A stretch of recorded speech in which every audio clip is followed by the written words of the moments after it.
Час новин на АТР. В ефірі інформаційна служба новин «Заман». Звинувачений в участі у масових заворушеннях під час мітингу під стінами Верховної Ради Криму 26 лютого 2014-го Мустафа Дегерменджі залишиться за ґратами до 7 листопада. 26-річного мешканця Грушевки затримали 4 місяці тому, і сьогодні закінчувався термін утримання його під вартою. У слідчому комітеті наполягали на продовженні арешту. Мотивували це тим, що не закінчені всі слідчі заходи, а на волі Мустафа може бігти в Україну. Суд Київського району Сімферополя клопотання слідчих задовільнив. Если они судят моего сына за митинг, который происходил в Украине, какое они имеют право это делать? Кто они такие, мировые судьи, что ли, чтобы судить моего сына? При Украине нам разрешалось митинговать. Я считаю, это полный беспредел в отношении не только моего сына, вообще в отношении всего нашего народа. Они хотят нас запугать всего лишь. Ну, на все воля Аллаха. Суждено будет ему свет, отсидит. Мы готовы ко всему. Но бояться, пригибаться никогда в жизни мы перед ними не будем. В Армянську відбулося 4-те засідання суду у справі Таїра Смедляєва. Його знову відклали вже на 7 вересня. Цього разу з 4 свідків з боку обвинувачення на засідання з'явилися 3. Таїра Смедляєва, що брав участь у зустрічі лідера кримських татар Мустафи Джемілєва 3 травня в Армянську, заарештували 22 жовтня. У грудні йому замінили запобіжний захід з утримання під вартою на поручительство. Таїру Смедляєву закидають застосування сили відносно співробітника влади. Максимальне покарання за цією статтею – 5 років позбавлення волі. Сегодня также мы обозрели некоторые вещественные доказательства. Это куртка, в которую был одет сотрудник, и видеоматериал, который был. Конечно, много вопросов возникло по этому поводу. Все это мы будем заявлять в следующем заседании. Прогнозировать еще пока что-либо рано. Да. Свидетели в своем большинстве показания более или менее подробные дают после того, как им оглашают их показания. А так они, я скажу, немного путаются, ссылаются на то, что уже ничего не помнят и так далее. У Криму з 1 жовтня збільшаться тарифи на проїзд на міському та приміському транспорті. У Державному комітеті з цін і тарифів Російської адміністрації Криму повідомили, вартість проїзду на громадському транспорті в містах зросте на 2 рубля, тобто до 12 рублів. У сільській місцевості вартість проїзду становитиме 9 рублів. Крім цього, планується збільшення вартості проїзду у приміському сполученні. Самооборонівці зноситимуть в Криму незаконні будівлі. Найближчим часом вони планують знести 300 об'єктів, які не є капітальним будівництвом. Про це повідомляють представники Російської адміністрації Криму. Особливу увагу приділять східній частині Криму, зокрема Коктебелю. Роботи з демонтажу почнуться 19 серпня.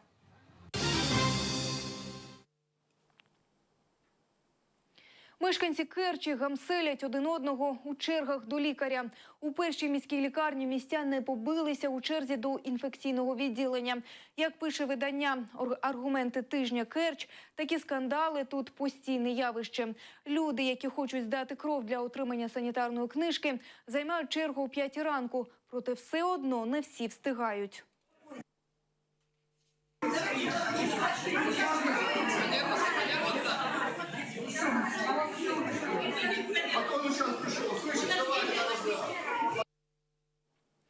Посмоктати чупа-чупс. Саме це запропонувала зробити дітям медпрацівників головна Лірополі. Співробітники лікарні швидкої допомоги номер 6 вимагають відставки головного лікаря Галини Лапіної. Медики закидають керівниці лікарні необґрунтоване урізання зарплат і розведення бардаку. За їхніми словами, головний лікар відчула себе царем і посадила усіх на голий оклад, повідомляють Кримські новини. Таким чином, зарплатня знизилася у 1,5, а то й 2 рази.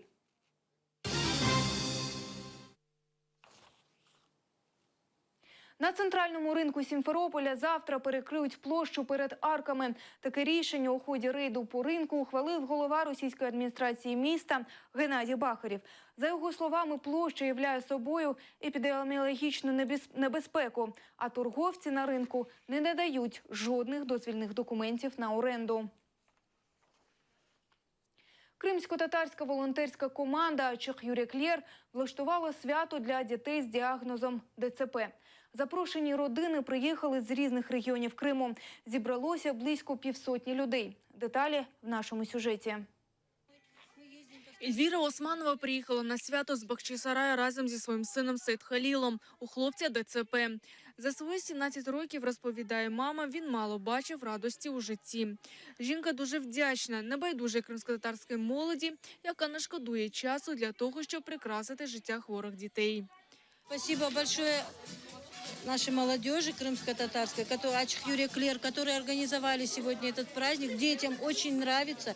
Когда находишься дома, нам кажется, что мы одни такие. Когда приехали, и сегодня мы собрались здесь, мы увидели, что мы не одни такие, что на самом деле очень много проблемных семей с такими больными детками. Кримсько-татарська волонтерська команда підготувала для гостей конкурси та аніматорські виступи.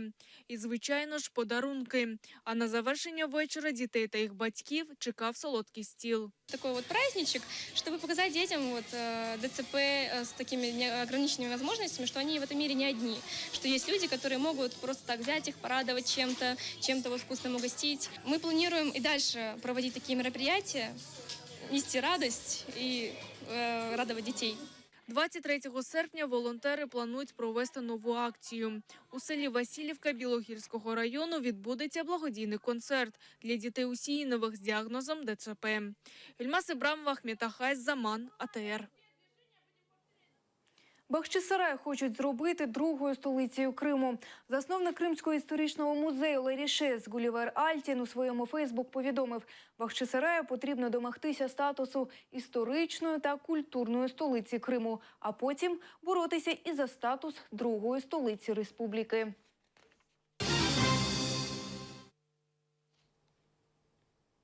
У вищі навчальні заклади України вступили понад 700 кримських абітурієнтів. Про це повідомляє Міністерство освіти і науки України. У відомстві уточнили, що за освітньо-кваліфікаційним рівнем молодшого спеціаліста, бакалавра на денну та заочну форму навчання до українських вишів зараховано 207 кримчан. Спеціаліста та магістра – 554. За кошти Держбюджету України навчатимуться 329 студентів з Криму, решта – 432 студенти вчитимуться за гроші. Лідери України, Німеччини та Франції Порошенко, Меркель та Оланд зустрінуться в Берліні 24 серпня для обговорення ситуації на Донбасі. Рішення про зустріч було ухвалене у зв'язку з погіршенням ситуації на південному сході України. Зокрема, з початку тижня загострилася обстановка в Горліцці.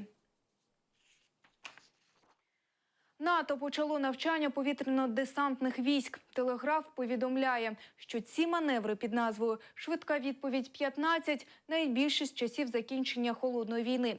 Навчання пройдуть у Німеччині, Італії, Болгарії та Румунії. У них візьмуть участь військовослужбовці з 11 країн Північно-Атлантичного альянсу. У Міноборони США повідомили, перевірка боєготовності військ і тренування спільних дій проводиться для того, щоб продемонструвати здатність альянсу миттєво розгортати війська і забезпечувати безпеку в Європі.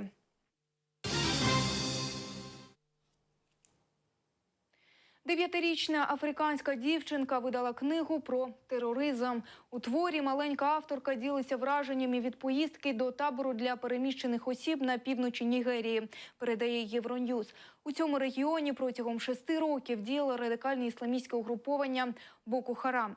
Організація відома численними нападами на церкви, школи і виступає проти західної освіти та культури.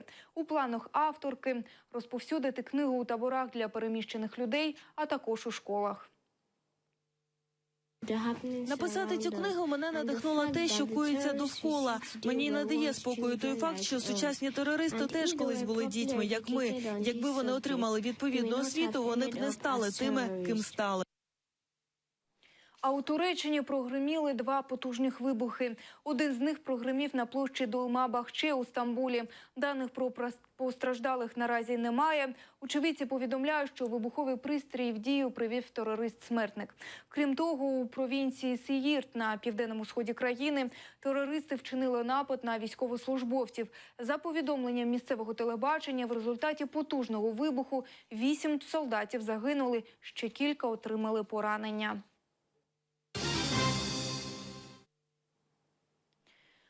У Таїланді дикий слон всівся на капот автівки.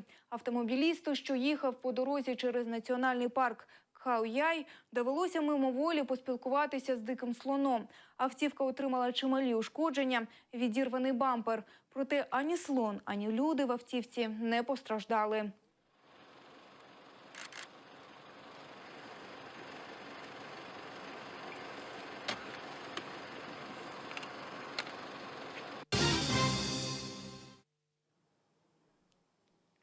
У селі Озенбаш, нині щасливе, пройшла зустріч односельців.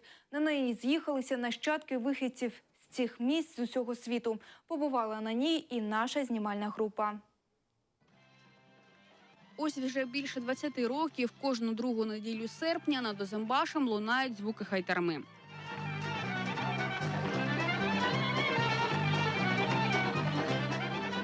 Сьогодні в Озенбаші зустріч односельців. Сабрія Хадирова приїжджає сюди щороку. Вона була депортована з цих місць, коли їй було лише 6 років. Зізнається, до депортаційний Озенбаш не пам'ятає, але кожен раз, приїжджаючи сюди, її серце болить. Ну що тобі, дівчинка моя, сказати? Сиділи, плакали, весь час плакали. Але коли ступаємо на рідну землю, радіємо дуже. Батьки імені Кубединової Озенбашські. Зізнається, для неї ці живописні місця, які потопають у зелені, особливі. Знаючи це, рідні імені подарували їй картину «Вікно в Озенбаш». Я здесь не жила. Я сюда приезжаю не каждый год. Но я всегда помню и знаю, что это родина моих родителей, родина моих предков. Хочется, чтобы каждый знал, откуда он родом. Каждый помнил корни свои, знал эти корни. Это всегда обогащает человека. Голова Озенбашської громади Айдер Мустафаєв відзначає, озенбашські діляться на тих, хто народився в Буюк-Озенбаші та Кучук-Озенбаші. Ці два поселення розділяла мілководна річка.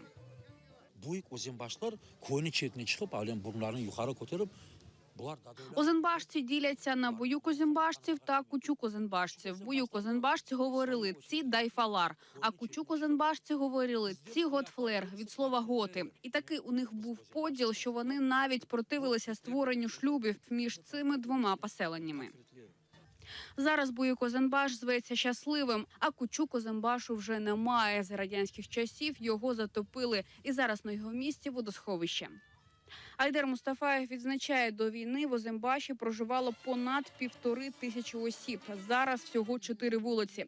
Так само до війни в Озенбаші було 6 мечетей. Зараз залишилася лише одна. Вона діяча, тут проводять п'ятничні намази, але вона потребує реставрації. Лейля Хавіджі, Асан Асанов, Заман, АТР. Слідом за санкційними продуктами в Росії на знищення може піти і брендовий одяг. Російські текстильники звернулися до Владимира Путіна з ініціативою спалювати контрабандний одяг з Європи.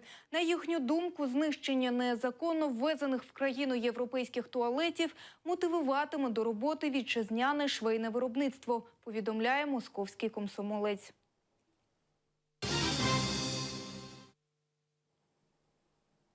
Наразі це все. Більше дізнайтеся у Замані з Ельдаром Курцеїтовим вже за 2 години. На все добре, нехай щастить.